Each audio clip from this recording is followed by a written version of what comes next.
What is up, ladies and gentlemen? So today we're doing a little bit different of a video.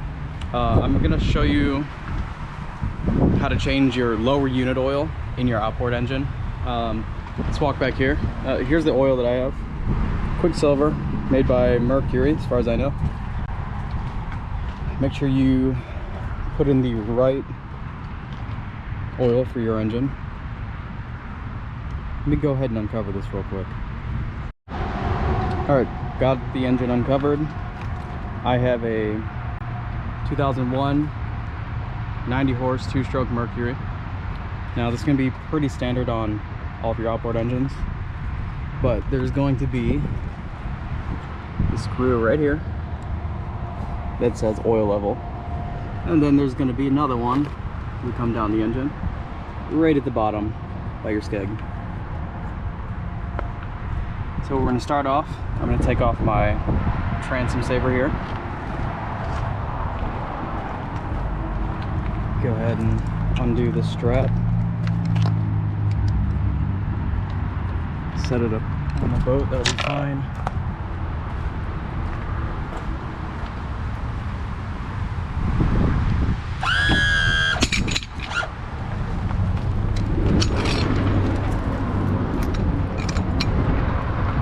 Alright, so now what you want to do, once you have your engine free, it's not, tied up, transom strap, nothing like that, we're going to go ahead and trim it down. Make sure that it doesn't hit the bottom. I want it about level, 90 degrees or so. And then take any kind of cup or pan, whatever you can use to throw away, oil tray, whatever. We're just using a little milk jug thing here, and we're just going to set it right under here, because when the oil comes out, it's going to come out of this hole, and it'll usually just leak down into the cup. Okay, so now that we've got the engine all set up, we've got our oil here. Just going to poke the top, open that up.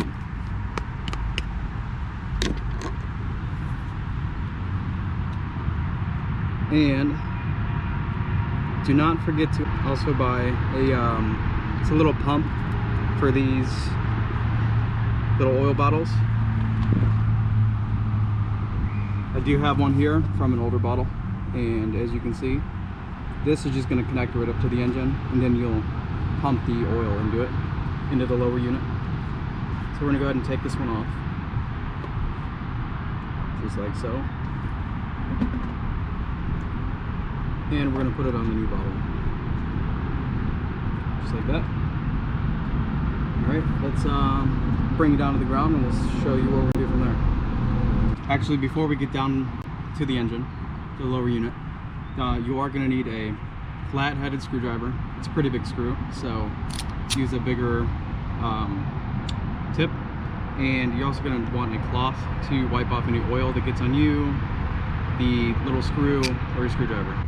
Alright, so now that we're down here, what we're going to do, I'm actually going to move this for now. Actually, yeah, just for a second, we're going to move that.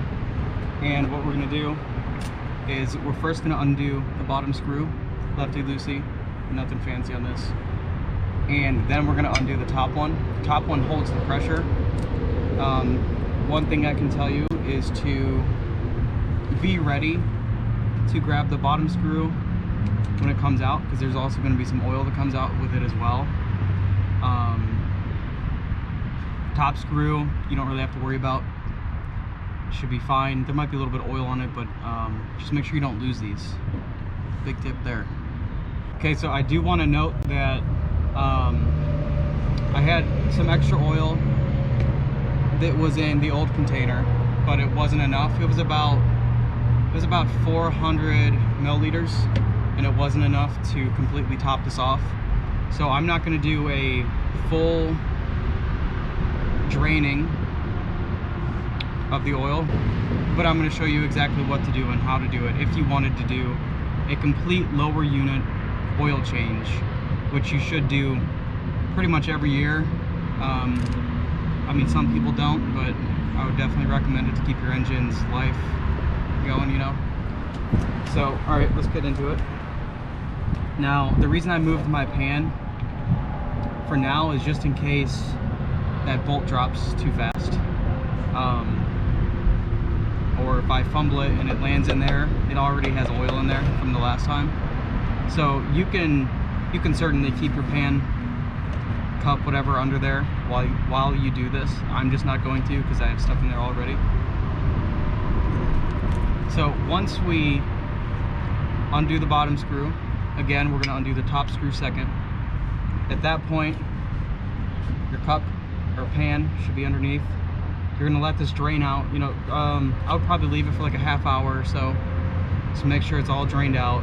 And then what we're going to do after it's completely drained, we're going to go ahead and we're going to take your little pump here, and with this end is actually going to go right on there, and you're going to screw it in.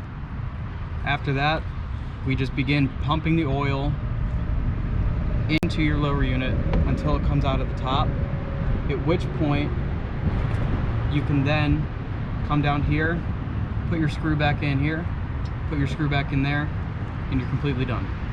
So let's go ahead and get into that. All right, so step one, we're gonna go over here. We're gonna pop out this screw. And there's gonna be some oil coming out of here. So go ahead and put your pan under there. Now, if you're doing a complete change, you're gonna let that drain out like that for, like I said, 20-30 minutes to where it's pretty much not draining anymore. Let's go ahead and take out this top screw. This top screw is your tension or your pressure. It's gonna let it out a little bit faster. I usually just rest that screw right up here, and you can see how it's draining real good, just like that. It'll drain like that for a few minutes. Like I said, 20-30 minutes, let it go, let it completely drain out. After that's done draining, you're gonna take this, you're just gonna stick it in this hole. It's kind of a pain in the butt sometimes. You're just gonna twist it. Just like that, just like a screw, righty-tighty, and it's on there. So like I was saying before, I didn't notice that was in the way. It's just an extension cord. Like I was saying before, you're gonna let that drain out and then you're gonna do this. I stopped it early because there's fresh oil in there already, and I just want to top it off. If your oil in your pan cup looks milky or it's real watery, you might have some issues there. You can look that up online. If it looks, you know, if it's just a solid color, you're pretty good. You should be good. But yeah, so let's go ahead and continue changing this. All right, so next step, we completely let the oil drain out, and then we took our bottle of gear lube, connected it with the hose to the lower port, to the lower screw hole, however you want to put it, and we tightened it on there. Now all we're gonna do is simply push down, and you'll see, you should see, as long as your tube is clear, the oil going in, and you're just gonna keep doing that until oil comes out of the top screw, which I'll show you that when it happens. So yeah, we're just gonna sit here. We're gonna keep pumping this. Don't try to do it real fast. Let the pump completely fill up, because if you go too fast, you're just overworking it and it's a lot less effective. So yeah, we're just gonna let that pump fill up every time, and we're gonna keep pumping it until we see oil come out of the top hole.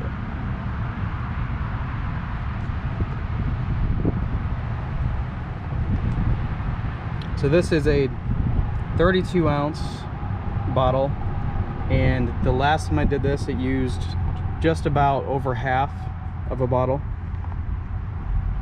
and I didn't have enough oil to change it a second time. So you are probably going to need to get a bottle of this every time. once a year. I think it was only $10 a bottle. So you can also, you can just pick the stuff up at Walmart. I think your local like AutoZone, Advanced Auto will have it. Oh, there we go. So I'm gonna give it another squirt. Now look at that, it's coming out just fine. I'm gonna set you guys back down. All right, so now what we're gonna do, you see the oil is dripping down there. I'm just gonna go ahead and catch that. For video purposes, I wouldn't have done that, but I wouldn't have like overfilled it like that, let it run. But we're gonna go ahead and we're just gonna cap this off. So go ahead and take your screw, and don't drop it in your oil pan. This one's kind of a pain in the butt sometimes. Usually kind of set it in there with my screwdriver, and I'll begin tightening it. You're gonna tighten this all the way down. Just like so. All right, perfect, it's tight. So now what we're gonna do, we're gonna move this under here, so we might get some leakage again. And we're gonna take our bottom screw, make sure you wipe it off, there's no dirt on it, nothing like that. We're gonna do the same thing. The only problem is the bottom screw, a lot of the times, a lot more pain in the butt to put on because the oil likes to run out of there really fast. So we're gonna try to do this real quick. Try not to drop your screw in your pan, because that would suck. All right, let's go. It's okay if you lose a little bit. It's meant to happen. Now it doesn't come out as fast because we did put that top screw in first for the pressure. It actually wasn't that bad. That was pretty good that time compared to the last time I did it. So now I'll bring you guys in here. As you can see, we have that screw on. It's not leaking oil, this is just the excess that was coming out when I put the bolts in, screws in. And yeah, that's it. You can go ahead and dispose of whatever oil is in here, in your container. And you just take a rag, simply wipe off all the excess oil on your engine, and you're done. That is how you change the lower unit oil on a outboard engine, specifically Mercury, but not that I've done other brands, but I imagine it's just the same. And yeah, it's that simple. Let's see. Yeah, this bottle, so we did lose some, so yeah, it's a little over half.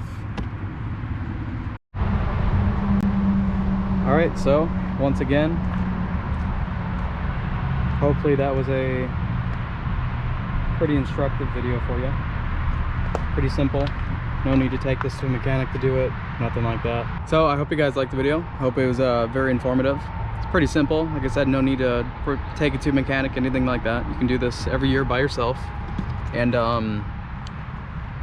yeah, if you liked the video, make sure you hit that like button, hit that subscribe button, tell your friends, get somebody new into fishing, and I will see you later.